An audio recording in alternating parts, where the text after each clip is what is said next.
थोड़ी देर रुक जाओ, भागो मत। इस संसार ने तुम्हें दौड़ना सिखाया है, लेकिन सुनना नहीं। और जो सुन नहीं सकता वह समझ भी नहीं सकता। मैं तुम्हें कोई उपदेश देने नहीं आया हूं, मैं बस तुम्हें तुम्हारे ही जीवन की एक परछाई दिखाने आया हूं। अगर तुमने इसे ध्यान से देखा तो तुम बदल जाओगे।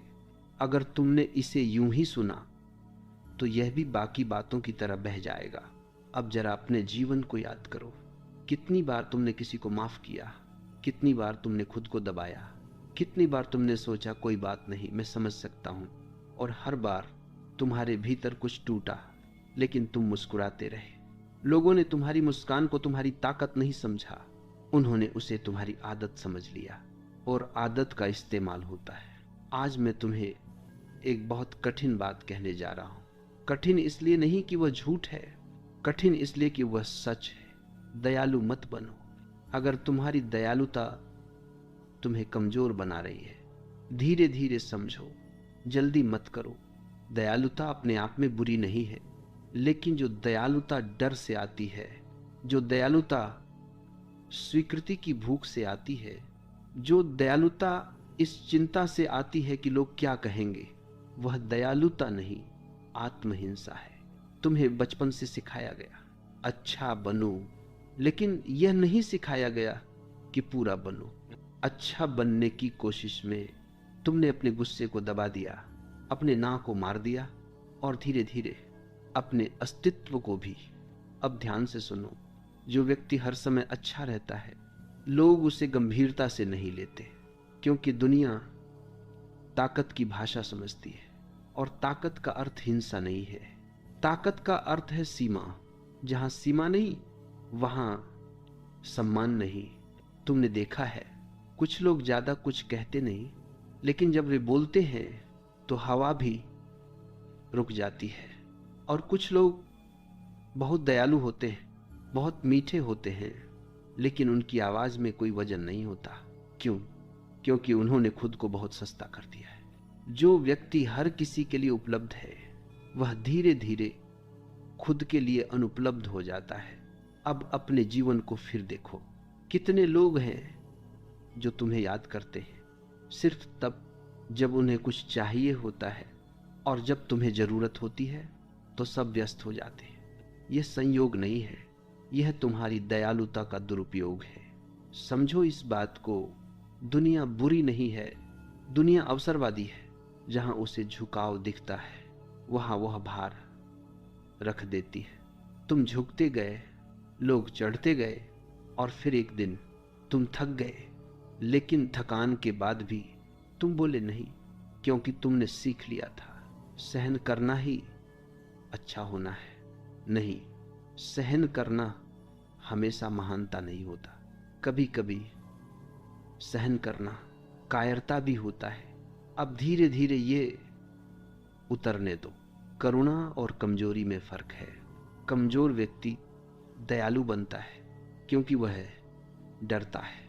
मजबूत व्यक्ति करुणामय होता है क्योंकि वह जागरूक है। कमजोर व्यक्ति हाँ कहता है जब उसका मन ना कह रहा होता है। मजबूत व्यक्ति शांत स्वर में ना कह देता है और अपराधबोध महसूस नहीं करता। तुम्हें अपराधबोध सिखाया गया, तुम्हें यह नहीं सिखाया गया कि खुद का सम्मान कैसे किया जाता है। और याद रखो, जो खुद का सम्मान नहीं करता, दुनिया उससे खेल खेलती है। दयालु मत बनो। अगर तुम्हारी दयालुता तुम्हें अंदर से खोखला कर रही है, पहले जागरूक बनो, पहले पूरे बनो, फिर जो दया बहेगी वह शुद्ध होगी। अगर यह शब्द तुम्हारे भीतर कहीं रुके हों, अगर तुम्हें लगा हो कि कोई बहुत धीरे तुम्हारी परतें खोल रहा है, तो विचार में सिर्फ एक शब्द लिखो, समझ रहा हूं यह मेरे लिए नहीं, तुम्हारे लिए है। और याद रखो, यह सिर्फ एक दरवाजा था, अंदर अभी बहुत कुछ है जो तुम्हें असहज करेगा लेकिन मुक्त भी करेगा। जैसे शब्द नहीं, श्वास उतर रही हो भीतर, क्योंकि तुम अब तक गलत जगह देख रहे थे। तुम सोचते रहे कि समस्या लोगों में है, कि लोग स्वार्थी हैं, कि लोग कृतज्ञ हैं, कि लोग सिर्फ फायदा उठाना जानते हैं। धीरे धीरे यह समझो, लोग वैसे ही हैं जैसे उन्हें होने दिया जाता है। तुम्हारी पीड़ा की जड़ दूसरों के व्यवहार में नहीं है, तुम्हारी पीड़ा की जड़ तुम्हारी अनुमति में है। रुको, इस वाक्य को जल्दी मत समझो। जब भी कोई तुम्हारी सीमाओं को पार करता है, वह अकेला दोषी नहीं होता। कहीं न कहीं तुमने मौन स्वीकृति दी होती है। तुम चुप रहे, तुम मुस्कुराए, तुमने कहा कोई बात नहीं, और वही कोई बात नहीं तुम्हारे जीवन की सबसे बड़ी बात बन गया। दुनिया संकेतों से चलती है, तुम जो सहते हो वही सिखाते हो। अगर तुम अपमान सहते हो तो लोग अपमान करना सीख जाते हैं। अगर तुम बोझ उठाते हो तो लोग बोझ डालना सीख जाते हैं। और फिर एक दिन तुम चिल्लाते हो, भीतर ही भीतर सब मुझे ही क्यों इस्तेमाल करते हैं, क्योंकि तुमने खुद को इस्तेमाल के लिए प्रस्तुत किया। यह कठोर लग सकता है, लेकिन यह सच है। तुम्हें लगता है कि दयालु होना तुम्हारी सुंदरता है। नहीं, दयालु होना तुम्हारी मजबूरी बन गया है। सुंदरता तब होती है जब तुम चाहो तो दे सको और चाहो तो रोक सको। मजबूरी वहां होती है जहां तुम देना तो नहीं चाहते, लेकिन फिर भी देते हो। अब अपने भीतर झांको। कितनी बार तुमने हां कहा जब भीतर से हर कोशिका न चिल्ला रही थी, और हर बार तुम थोड़ा और कमजोर हो गए। कमजोरी बाहर नहीं दिखती, वो भीतर जमा होती है, धीरे, बहुत धीरे। और एक दिन तुम्हें खुद से ही चिढ़ होने लगती है। तुम आईने से नजरें चुराने लगते हो, क्योंकि आत्मा जानती है तुम झूठ जी रहे हो। सुनो, जो व्यक्ति खुद से झूठ बोलता है, दुनिया उसे सच में नहीं लेती। सम्मान बाहर से नहीं आता, सम्मान भीतर से उठता है। जब तुम खुद को महत्व देते हो तो तुम्हारे शब्दों में वजन आ जाता है। तुम चिल्लाते नहीं, फिर भी लोग सुनते हैं। और जब तुम खुद को ही हल्के में लेते हो तो तुम्हारी चीख भी हवा में खो जाती है। अब यह समझ लो, दयालु होना बुरा नहीं है, लेकिन अचेत दयालु होना आत्मघात है। अचेत दयालुता तुम्हें थका देती है, चेतन करुणा तुम्हें ऊर्जावान बनाती है। अचेत दयालुता कहती है, मैं क्या करूं, मेरी आदत है। चेतन करुणा कहती है, यहां तक ठीक है, इसके आगे नहीं। और ये आगे नहीं बहुत पवित्र वाक्य है। तुम्हें यह सिखाया गया कि इनकार करना बुरा है, लेकिन तुम्हें यह नहीं सिखाया गया कि हर हां तुम्हें तोड़ देता है। जब तुम हर किसी के लिए उपलब्ध हो तो कोई भी तुम्हें विशेष नहीं मानता। जो सस्ता है वह सम्मान नहीं पाता। ये दुनिया बाजार है, यह मूल्य पहचानती है। और मूल्य अपने आप नहीं बनता, मूल्य सीमाओं से बनता है। सीमा कोई दीवार नहीं है, सीमा स्पष्टता है। तुम साफ कहते हो, यह मेरा समय है, यह मेरी ऊर्जा है, यह मेरी आत्मा है, और सबके लिए खुली नहीं है।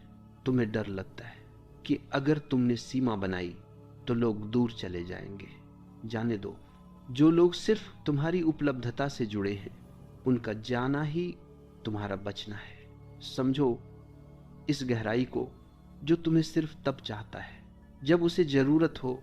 वह तुम्हें नहीं चाहता, वह तुम्हारी सुविधा चाहता है। और सुविधा कभी प्रेम नहीं होती। तुम प्रेम चाहते हो, सम्मान चाहते हो, शांति चाहते हो, तो तुम्हें अपनी दयालुता को जागृति में बदलना होगा। दयालु मत बनो, स्वचालित मशीन की तरह दयालु बनो। होश में जहां देना सुंदर लगे वहां दो, जहां देना आत्मा को चोट दे वहां रुक जाओ। रुकना भी एक ध्यान है, और जो रुक सकता है वही सच में दे सकता है।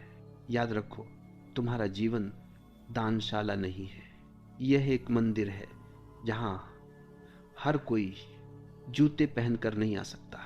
अब ये बात तुम्हारे भीतर धीरे धीरे उतरने दो, जैसे शब्द नहीं मौन बोल रहा हो। डर यही वह जड़ है जहां से तुम्हारी झूठी दयालुता जन्म लेती है। थोड़ा रुक कर सुनो, डर हमेशा चिल्लाता नहीं है, अक्सर वह बहुत मीठी आवाज में बोलता है। वह कहता है, अगर मैंने मना किया तो लोग क्या सोचेंगे, अगर मैंने अपनी बात रख दी तो कोई बुरा मान जाएगा, अगर मैं अलग दिखा तो कहीं अकेला ना पड़ जाऊं। और तुम इन सवालों से बचने के लिए खुद से भागते रहते हो। तुम्हें लगता है तुम दयालु हो, लेकिन असल में तुम डरे हुए हो। डर इस बात का नहीं कि लोग तुम्हें छोड़ देंगे, डर इस बात का है कि कहीं तुम खुद के साथ अकेले ना रह जाओ, क्योंकि अकेले रहना तुम्हें सिखाया ही नहीं गया। तुम्हें सिखाया गया भीड़ में रहो, सब जैसे हैं वैसे बनो, अलग मत दिखो। और जो अलग होता है उसे अजीब कहा जाता है। इसलिए तुमने अपनी सच्ची आवाज को धीरे धीरे दबा दिया। अब तुम्हारी दयालुता तुम्हारी आत्मा की अभिव्यक्ति नहीं है, वह तुम्हारी रणनीति बन गई है, एक सुरक्षा कवच।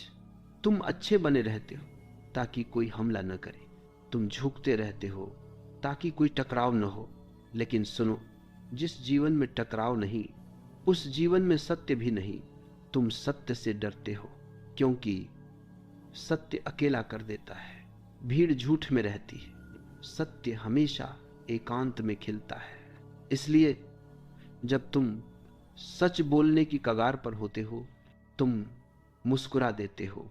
मुस्कान तुम्हारा सबसे बड़ा बचाव बन गई है, लेकिन हर मुस्कान के पीछे एक अधूरा वाक्य दबा पड़ा है, और वे अधूरे वाक्य रात को तुम्हें सोने नहीं देते।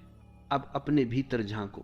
क्या तुमने महसूस किया है कि कभी कभी बिना वजह मन भारी हो जाता है, कोई कारण नहीं होता, फिर भी भीतर कुछ बैठा रहता है। वह कारण तुम्हारा दबा हुआ सत्य है जो बाहर नहीं आ पाया। डर ने उसे रोक लिया। डर यह नहीं कि लोग बुरा मानेंगे, डर यह है कि अगर तुमने सच बोल दिया तो तुम्हें खुद को बदलना पड़ेगा, और बदलना सबसे कठिन है, क्योंकि बदलने का अर्थ है पुरानी पहचान का मरना। तुम अब तक अच्छे इंसान की छवि से चिपके रहे, लोग तुम्हें उसी रूप में जानते हैं। अगर तुम बदल गए तो लोग कहेंगे तुम बदल गए हो। हाँ, बिल्कुल, बदलना ही तो जीवन है। लेकिन डर कहता है पहचान खो जाएगी। समझो इस गहराई को, जो पहचान तुम्हें सत्य से दूर रखे वह पहचान जेल है, और तुम उस जेल को दयालुता कहकर सजा रहे हो। तुम्हें यह भी डर है कि अगर तुमने सीमा बना ली तो लोग तुम्हें स्वार्थी कहेंगे। स्वार्थी, यह शब्द तुम्हें डराता है। क्यों? क्योंकि तुम्हें सिखाया गया कि खुद के बारे में सोचना गलत है। नहीं, खुद के बारे में सोचना पहला ध्यान है। जो खुद को नहीं समझता वह दूसरों को क्या देगा? जो खुद से खाली है वह दया कैसे देगा? वह सिर्फ आदत देगा, और आदत में कोई पवित्रता नहीं होती। अब यह भी देखो, तुम दूसरों की जरूरतों को बहुत जल्दी समझ लेते हो, लेकिन अपनी जरूरतों को हमेशा टाल देते हो। क्यों? क्योंकि अपनी जरूरतें मान लेना तुम्हें कमजोर लगने लगता है। तुम्हें लगता है पहले दूसरों का, और यह पहले दूसरों का तुम्हें अंत में खुद से दूर कर देता है। डर बहुत चालाक है, वह तुम्हें यह विश्वास दिला देता है कि तुम महान हो रहे हो, जबकि तुम धीरे धीरे गायब हो रहे हो। सुनो, जो व्यक्ति खुद को खो देता है वह चाहे जितना दयालु हो, उसकी दया जहर बन जाती है, क्योंकि उसमें कड़वाहट घुल जाती है। और फिर एक दिन तुम फट पड़ते हो। लोग हैरान होते हैं, कहते हैं तुम तो ऐसे नहीं थे। हाँ, तुम ऐसे ही थे, बस अब तक चुप थे डर के कारण। अब यह समझ लो, डर को मारना नहीं है, डर को देखना है। देखते ही डर ढीला पड़ने लगता है, और जब डर ढीला पड़ता है तुम्हारी दयालुता स्वाभाविक हो जाती है। वह मजबूरी नहीं रहती, वह बहाव बन जाती है। लेकिन इससे पहले तुम्हें एक और बात समझनी होगी। सबसे बड़ा डर लोगों का नहीं है, सबसे बड़ा डर अकेले होने का है। और अकेलापन तुम्हें अगले भाग में सामने से मिलेगा। वहां से या तो तुम भागोगे या मुक्त हो जाओगे। अकेलापन, इस शब्द से ही तुम्हारे भीतर एक हल्की सी सिहरन दौड़ जाती है, क्योंकि तुम्हें सिखाया गया कि अकेला होना असफल होना है। लेकिन सुनो, अकेलापन और एकांत एक नहीं होते। अकेलापन दर्द देता है, क्योंकि उसमें तुम खुद से भागते हो। एकांत शांति देता है, क्योंकि उसमें तुम खुद से मिलते हो। तुम अब तक अकेले नहीं हुए, तुम हमेशा लोगों से घिरे रहे, और इसी भीड़ ने तुम्हें डरपोक बना दिया। भीड़ सुरक्षा देती है, लेकिन कीमत यह कि तुम खुद नहीं रह पाते। जब तुम दयालु बने रहते हो, तुम भीड़ में स्वीकार किए जाते हो। लोग तुम्हें पसंद करते हैं, तुम्हें बुलाया जाता है, तुम्हारी जरूरत पड़ती है, और यह जरूरत तुम्हें जीवित होने का भ्रम देती है। लेकिन ध्यान से देखो, क्या वे तुम्हें चाहते हैं, या तुम्हारी उपलब्धता को अकेलापन तब शुरू होता है जब तुम यह फर्क समझने लगते हो। और यही वह क्षण है जहां ज्यादातर लोग पीछे हट जाते, क्योंकि सच अकेला कर देता है। तुम्हें डर लगता है कि अगर तुमने अपनी दयालुता पर होश रख लिया तो लोग छूट जाएंगे। हाँ, छूट जाएंगे, लेकिन जो छूटेंगे वे तुम्हारे नहीं थे। यह बात कठोर है, लेकिन मुक्त करने वाली है। तुम अकेले इसलिए नहीं डरते कि तुम कमजोर हो। तुम अकेले इसलिए डरते हो क्योंकि तुमने खुद के साथ रहना सीखा नहीं है। जब तुम अकेले होते हो तो तुम्हें अपनी असल आवाज सुनाई देती है, और वह आवाज अक्सर तुम्हें असहज करती है। वह पूछती है, तुम खुश हो? तुम सच में जी रहे हो या सिर्फ निभा रहे हो?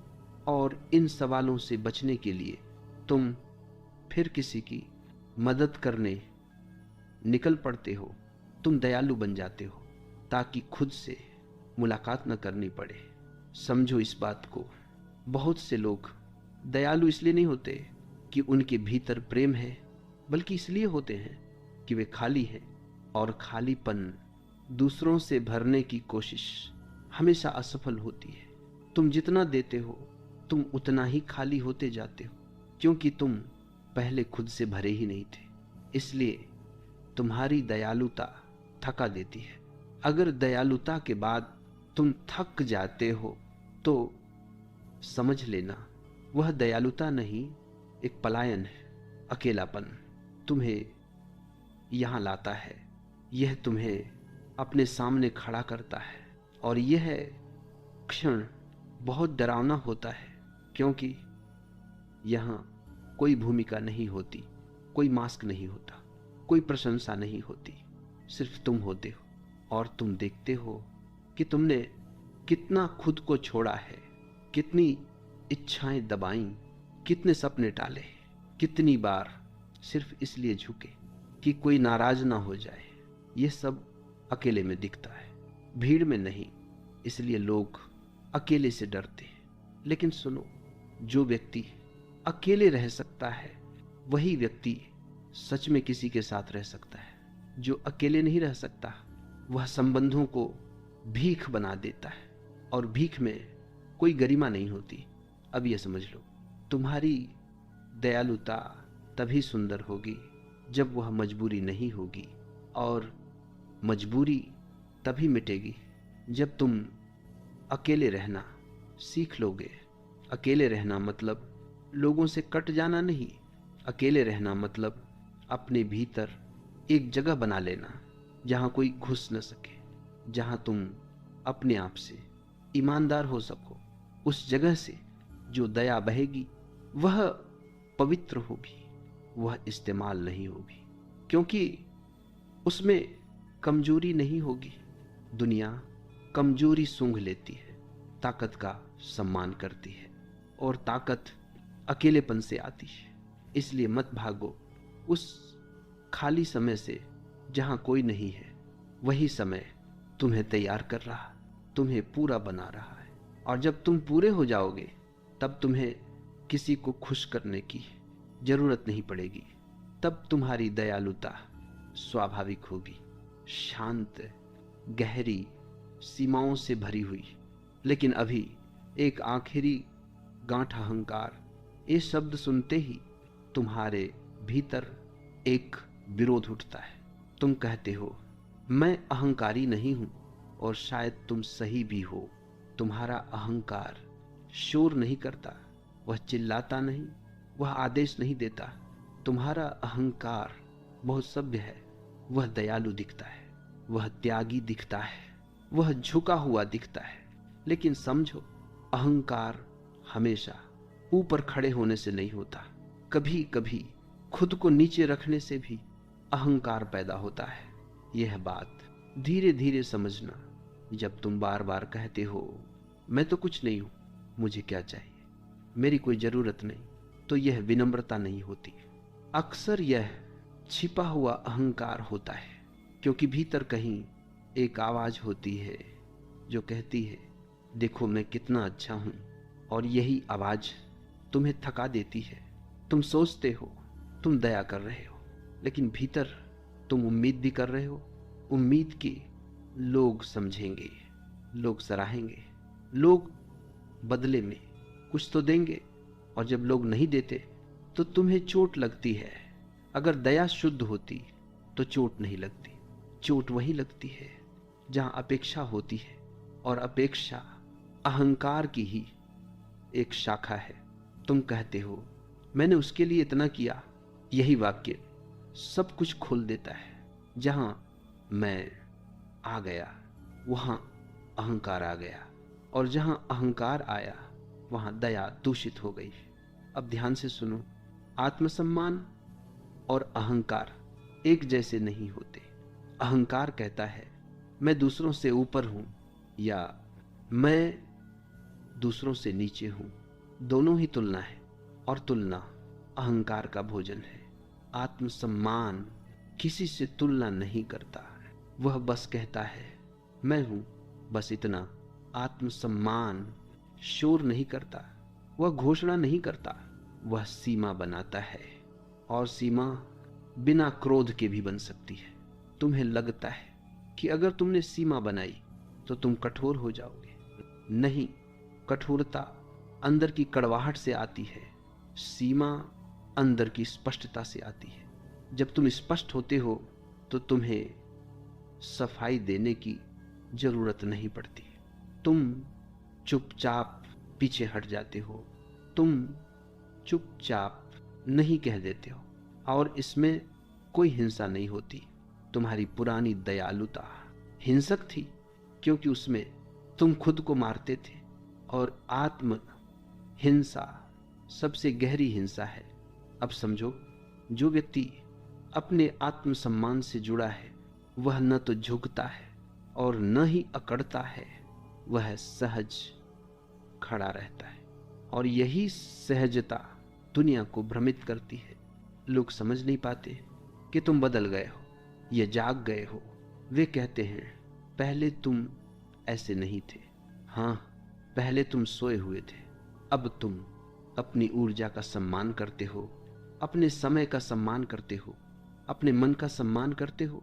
और यह सम्मान किसी को नीचा नहीं करता, यह बस तुम्हें पूरा करता है। याद रखो, जो व्यक्ति खुद को बचाता है वही दूसरों को सही अर्थों में प्रेम दे सकता है। जो खुद को खो देता है उसका प्रेम कर्ज बन जाता है, और कर्ज कभी सुंदर नहीं होता। अब धीरे धीरे ये उतरने दो। दयालु मत बनो, अहंकार से दयालु मत बनो। पहचान बनाने के लिए दयालु बनो, क्योंकि तुम्हारे पास बहुत कुछ है, और जिसके पास बहुत होता है वह डरता नहीं। वह जानता है कब देना है और कब रुकना है। रुकना भी आत्मसम्मान है। अब तुम्हारी यात्रा अंत के पास आ रही है। एक आखिरी समझ बाकी है। वह समझ तुम्हें यह सिखाएगी कि इस दुनिया में कैसे जिया जाए, न दयालु होकर, न कठोर होकर, बल्कि जागरूक होकर। वहां सब कुछ जुड़ जाएगा। तुम्हारी दया तुम्हारी सीमा, तुम्हारी शांति, सब एक हो जाएगा। जागरूकता यही वह बिंदु है जहां सब कुछ आकर शांत हो जाता है। अब न तुम्हें दयालु बनने की जरूरत है, न कठोर होने की। अब तुम बस होश में होते हो, और होश सबसे बड़ा परिवर्तन है। अब तुम दूसरों को देखकर तुरंत प्रतिक्रिया नहीं करते, तुम रुकते हो, और इस रुकने में तुम्हारी पूरी शक्ति छिपी है। पहले क्या होता था, कोई कुछ कह देता, तुम भीतर से हिल जाते। कोई कुछ मांग लेता, तुम बिना देखे दे देते। अब ऐसा नहीं होगा। अब तुम सुनोगे, पूरा सुनोगे, और फिर अपने भीतर देखोगे। अगर भीतर से हाँ आएगी तो तुम दोगे पूरे मन से। अगर भीतर से ना आएगी तो तुम रुक जाओगे पूरी शांति से। अब न अपराध बोध होगा, न पछतावा, क्योंकि अब तुम्हारा निर्णय डर से नहीं, जागरूकता से आएगा। यही फर्क है। डर जल्दी करता है, जागरूकता ठहरती है। डर समझौता कराता है, जागरूकता स्पष्टता देती है। अब तुम्हारी दया किसी आदत की तरह नहीं बहेगी, वह एक चयन होगी, और जो चयन है वह सुंदर है। अब लोग तुम्हें पहले जैसा नहीं पाएंगे। कुछ कहेंगे, तुम बदल गए हो। हाँ, तुम बदल गए हो, लेकिन बदलना कोई अपराध नहीं है। बदलना विकास है। कुछ लोग धीरे धीरे दूर हो जाएंगे।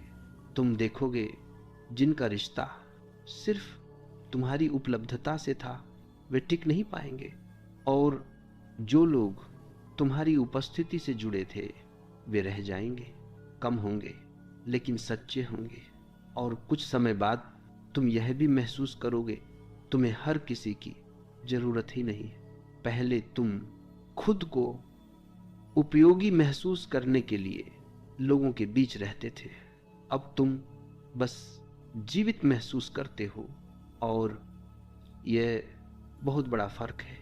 अब तुम्हें खुद को साबित नहीं करना है, तुम्हें अच्छा दिखने की भी जरूरत नहीं है। तुम जैसे हो वैसे ही पर्याप्त हो। अब जब तुम दया दोगे तो वह शांत होगी। उसमें शोर नहीं होगा, उसमें उम्मीद नहीं होगी, उसमें सौदा नहीं होगा। वह बस बहाव होगी, और बहाव कभी थकाता नहीं। याद रखो, जिस दया के बाद थकान आती है वह दया नहीं होती, वह आत्मत्याग होता है। और आत्मत्याग तुम्हें कमजोर करता है, लेकिन जागरूकता से निकली दया तुम्हें और गहरा बनाती है। अब तुम यह भी समझोगे, हर किसी की मदद करना तुम्हारा काम नहीं है, और यह समझ तुम्हें कठोर नहीं बनाएगी, यह तुम्हें मुक्त करेगी। क्योंकि अब तुम जान जाओगे किसे देना है, किसे नहीं, कहाँ रुकना है, कहाँ आगे बढ़ना है। अब तुम्हारी सीमाएं दीवारें नहीं होंगी, वे दरवाजे होंगी जो सही समय पर खुलेंगी और सही समय पर बंद रहेंगी। और जो व्यक्ति इन सीमाओं का सम्मान करेगा वह तुम्हारे जीवन में टिकेगा, बाकी अपने आप छूट जाएंगे। तुम्हें किसी को हटाने की जरूरत नहीं पड़ेगी। जागरूकता अपने आप चयन कर लेती है। अब जीवन तुम्हें बोझ नहीं लगेगा। तुम्हें हर रिश्ते में खुद को खोना नहीं पड़ेगा। अब तुम रिश्तों में रहोगे लेकिन गुम नहीं होगे, और यही संतुलन है। न अकेले भागना, न भीड़ में घुल जाना, बीच में रहना, जागृत रहना। अब जब कोई तुम्हारी दया का फायदा उठाने की कोशिश करेगा तो तुम क्रोधित नहीं होगे, तुम बस पीछे हट जाओगे, शांत, स्पष्ट। और यह शांति उन्हें ज्यादा चुभेगी किसी गुस्से से, क्योंकि अब तुम उपलब्ध नहीं हो हर किसी के लिए, और जो हर किसी के लिए उपलब्ध नहीं होता उसी का मूल्य होता है। अब आखिर में एक बात गहराई से समझ लो, दयालु मत बनो क्योंकि तुम्हें डर है, दयालु मत बनो क्योंकि तुम्हें अच्छा कहलाना है। दयालु बनो जब तुम्हारा मन शांत हो, दयालु बनो जब तुम्हारे भीतर भराव हो, और जब भीतर खालीपन हो तो दया मत बांटो, खुद से मिलो। वही मिलन तुम्हें फिर भर देगा। और भरा हुआ व्यक्ति कभी इस्तेमाल नहीं होता, वह बस उपस्थित होता है, शांत, जागरूक, पूरा। यही है इस पूरी यात्रा का अंतिम सार। अब तुम्हें कुछ बनने की जरूरत नहीं, बस होश में रहो, यही काफी है।